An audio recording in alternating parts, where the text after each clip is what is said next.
Test পরীক্ষা শেষ। School থেকে আসার সময় স্যার বলল, কাল থেকে তোমাদের ক্লাস হবে না, কোচিং হবে। বাড়ি আসলাম, স্কুল ড্রেসটা খুলে যত্নে রাখলাম, কারণ আমাদের সেই স্কুল ড্রেসের রুলসটা আর নেই।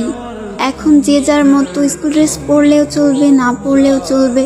ড্রেসটাকে যত্ন করে রাখলাম, কারণ এই ড্রেসটার সাথেই আমার জীবনের বেস্ট সময়গুলো জড়িয়ে। The end of SSC batch. স্কুলে যাওয়ার জন্য কত বাহানা, কত অজুহাত খুঁজতাম। ক্লাস 8-9 ওঠার পরে এমনটা ভাবতে লাগলাম, এই ভালোর সময়টা যেন কখনো না ফুরায়। স্কুল থেকে যখন একসাথে বাসায় ফিরতাম, শেষ হয়ে যেত রাস্তা, কিন্তু ফুরতো না আমাদের কথা। সাক্ষী ছিল লাস্ট বেঞ্চ, সাক্ষী ছিল রাস্তা, আমাদের ফেলে আসা হাজারো রূপকথা। ফাইনালি চলে আসলো বিদায়ের সময়। স্কুলে প্রথম দিনটা আর শেষ দিনটা একই ছিল। চোখে জল ফেলেছিলাম 2 দিনই, কিন্তু কারণটা ছিল একেবারে আলাদা। একটা যাবার আনন্দ আর একটা বিদায়ের ব্যথা।